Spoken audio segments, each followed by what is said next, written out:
South Asia is brought to you by Wells Fargo. Wells Fargo, together we'll go far.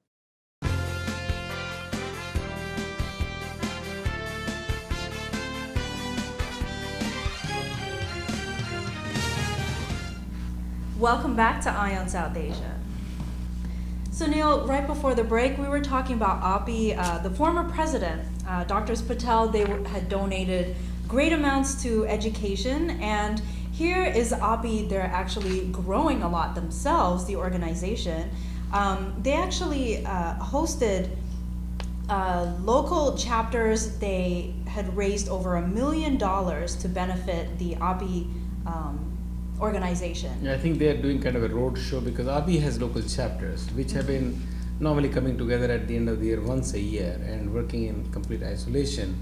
But I think what they're trying to do here is to put light fire into these local chapters so that they become more active about it. Exactly, and they had a 9-city music and educational tour organized by API, and the event included the star Shreya Ghoshal, and she has been doing her own tour, and it ended on October 7th. Right. But also the organization has been doing just all sorts of medical lectures, exhibits, gala dinners, community and outreach talks, all combined with entertainment to make it a fantastic event. That way you get noticed. API is probably the biggest organization in the country at the national level. You look at TAI, you look at API, you look at AHOA. These are national symbols for us, and they need to permeate at the lowest level when Indians are located in every DMA, in every pocket. So the local chapter should be all connected. So it's like a big organization which should be acting, and they took this time Shreya Ghoshal's tour as the backbone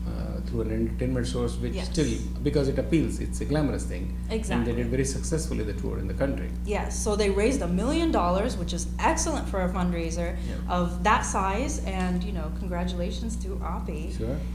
And moving over to the issue that we touched on earlier in the show regarding the H-1B visa and green card issue, Microsoft has actually proposed some revised fees for H-1B visas, and this is really going to be targeting the Indian information technology companies. They're going to be hit hard most with this, but they've suggested a whopping fee of $10,000 for new category H-1B visas and $15,000 for permanent residency or green card. Oh. And they're actually saying that they're going to be using these funds to kind of elevate the students back home in the US, where there are much less represented students and achievement in terms of education in the science, technology, and engineering, math fields. And so they're saying they're going to be using that immigration funding to put it back into education for Americans. I guess it's it's a dynamic move, very radical. It is very to bold. Think of when the fees was moved a couple of years ago, that was a huge hue and cry. I think right now it's almost like $2,000 or $2,500. Right. And that itself is quite significant for somebody to pay to be on H1, plus the lawyer's fees and whatnot goes into making it. And moving it from that to $10,000. Right. And they're saying, it's per year they're going to be raising around $300 to $500 million per year. Which is obviously bound to happen with Exactly. the 60,000, 65,000, I think, H1, and you take 10,000, so it makes a significant money. Exactly. Just like in Canada. So. And they're saying they're going to use that money to funnel it back into the education system of America. How is this going to work when it comes to Indian IT companies? They have a strong need of sending their talent overseas, and Well, I guess. they're already getting rejected a lot for their H-1Bs and their visas that they need to come over here. But still, it's a steep increase, and I guess it'll take a lot of thinking and work behind it to get it approved. Yes, exactly. But that is their plan that they have proposed. We'll see what happens with that. Yeah. And also another issue that you had touched on was remittances to India. And there was actually an interview with Sudesh Girian of Express Money. Correct. And he has been talking about the changes and what's going on with inward remittances to India. And basically, there's been a surge of remittances, and NRIs have been taking advantage of this rise of the rupee, actually the weakening of the rupee, as well as the rising interest rates on bank deposits. Kind of leveled off, though it had gone almost up to 57 rupees to a dollar, which I think has come down back to 53. Right. Very significant, and so people were sending money. It was big gain for India from that point of view. But I think this inward remittance is the backbone of India, and it will continue to soar. Exactly. And he says that, you know, they used to have a limit of 12 remittances a year, you know, Correct. per person, and now they've increased it to 30. So they've been looking at this trend a lot, and they want to actually increase the limit, and they've witnessed a surge of 25% since June 2012.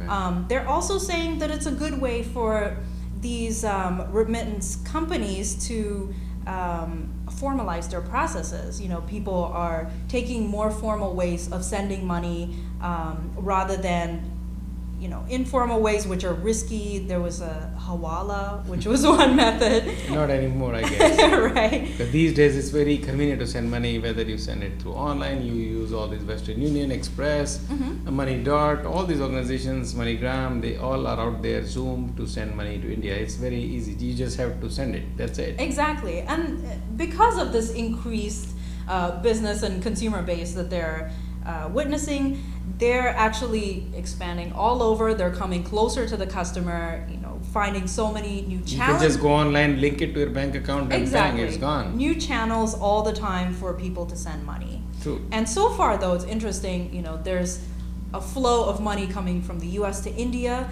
and they have restricted the flow of India to outwards, you know, the money.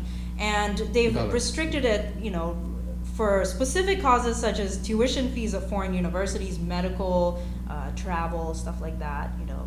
I'm not sure if that pattern is actually likely to change in the future, but this is how it is currently. Then we have very interesting festivities coming up in Indian community. Durga Puja, Navratri already started. Yes, and Dashera. Diwali. Yeah, Diwali is next. First is Dashera, and even though Dashera is next week, because of the weather, we observe a lot. Many festivals, sometimes before and sometimes after, and sometimes continue to observe them for quite some time. Right. Because the life is essentially a weekend activity. The New York Diwali, big Diwali is already done, even though Diwali is in November 15th. Dashera is already done. Dashera is next week. But the good part is these festivities bring the community together and bring the families together. The children enjoy it. And one of the cornerstones of the such celebrations in the Tri-State area especially has been Dussehra, which is the big day when Lord Rama came back to his home, and the bad man, Mr. Ravana, was burnt. He is burnt as a sign of the bad going away against good. So it is victory of good over the evil. And late founder and chairman Mangal Gupta, who passed away very recently, had started it in 1999. It's an extremely successful event in New Jersey, and his wife took the baton and continues, Ms. Chanchal Gupta. She has become the chairperson of the committee, and again very well organized. There were about 8,000 people. Typically it gets about 8 to 10,000 people, which is huge on a weekend. Right. In Edison, it is celebrated, it's held in the Lake Papa Piani Park in Edison, where you can see who's who of the community coming in there. But the beauty this year was they also raised money, and they gave that as donation, which is the best part. Exactly. The funds that were raised, and it is called Love and Joy Foundation, started by its president Gulshan Chabra. He's also on the committee for Dussehra, and they gave it out to the Robert Wood Johnson Children's Hospital Foundation. So it's not just celebration, but It's also giving back giveaway. to the Yeah, community. very very nice Exactly. activity, and we hope this continues. We wish it to continue for quite some time. Absolutely. Speaking of recognition and new accolades in the Indian community, we have Zakaria Reggae Zakaria, yeah. Reggae Zakaria Jr., and he's been appointed to the Brownard County Judicial Nominating Commission by Republican Governor Rick Scott. In Florida. In Florida, exactly. So what they do is they basically send nominations to the governor for the circuit court, for people who to go on the bench for the circuit court, and the governor looks through these nominees and either asks for additional recommendations or chooses through those. And the nominating commission to which Reggae Zakaria has been appointed to has a very important responsibility to submit the most qualified applications for the county judicial vacancies. So this is a great honor. He's the first and youngest Indian American to serve on this powerful body. And so we wish him well and congratulations. More power to Indians. Exactly. And speaking of accolades, we also have Sheila Chari, and she has written a mystery book called Vanished. And this actually has an Indian American protagonist. And this is about an 11-year-old girl, Neela, who dreams of being a musician, and she's performing for admiring crowds with her veena, and just the journey that she goes through with her musical instrument. And she has, for this book, she's been recognized by the NBC weatherman Al Roker's book club for kids recently.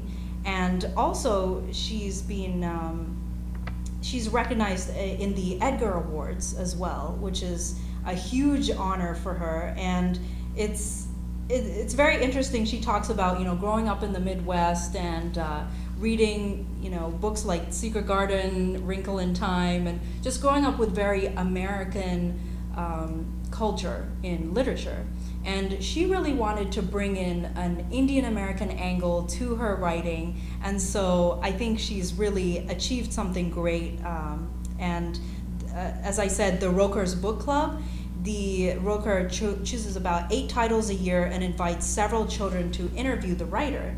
So she had this great opportunity to participate. Very, very interesting. Again, in the community side, we had few more very interesting get-together, if I may call, reception thrown by Indian National Overseas Congress. I, as the Minister of State for External Affairs, Maharani is the Queen of Patiala. Pranita Kaur was here, and the Congress group threw a reception for her. I think it was packed, probably about 500 people at World's Fair Marina, New York, and almost who's who of the tri-state area had come in, including the media. And Shudh, who is the, I think the head of the Punjab chapter for the Punjab in America, and he's also the senior vice president for INOCI, aptly recognized her effort. She's a very lovely lady, you can see her, she's such an articulate personality that you really see that royalty in her. And everybody was looking up to her. When there was even a photo op, everybody would be going up to her, and she would just accommodate no matter what happened. And she really thanked the Indian community in America, and she said, you guys play a major significant role for the prosperity in the recent years of India. Exactly. And she gave the credit for that. And I think it was a great event held by the NOC. We had another interesting development in New York City. Mika, who is very well known Punjabi singer, pop singer from movies, every song of his is a hit. He had a press conference whereby they announced it's like a headphone which you can wear and works through the Bluetooth, so you can listen to TV, you can listen to your own music, you can listen to your phones, and just wear it, that's it. And they're expecting to come out in the market by end of this year. And then first market they want to go after is India, and Mika is kind of the ambassador for them. Very interesting guy. It's a huge market in India. We have music fans galore. Waiting for the next technology. And he was very excited about it because he's a music guy, and he felt that music will be far easier to access through these headphones, very special headphones. Very interesting. Again, we have very nice Mughlai food serving restaurant come into the city, and it's called Moti Mahal Deluxe. We have a very similar named restaurant out of New Delhi, very popular. I had a chance to eat this time when I was in India. It is started by two brothers, Gaurav and his brother Saurabh Anand. These two brothers, they already have one Bhatti Indian Grill, which is on Lexington. Yes. Very Great nice, place, by the way. very uniquely designed by Laura Weatherby of Lee L. Weatherby Design Studio. Very simple but very interesting. Now they have two and they have opened this franchise. This is in Uptown, that is around 27th and Lexington. And these guys are coming. You have to enjoy their food once in a while. I should be sure to try it out. And I know Bhatti is a great new concept that they've come up with, fusion and everything, so Yeah. be sure to check it out. Their dal is excellent. All right. That so- brings water to my mouth and end to the show, I guess. I know. I'm actually hungry now. So, okay, that's all the stories we have for this week. Keep watching us week after week, same time, same place on Crossings TV. You can also find us on YouTube and Facebook. Just search for Ion South Asia. So until next week, I'm Bhavna Vanan, signing off and wishing you a great weekend. Thank you for watching I'm South Asia, and this is Sunil Hali signing off on this show. Keep watching us week after week. We bring you the best stories in the lives of Indian Americans and South Asians in general happening in North America, keeping you connected with everything around you. Bye.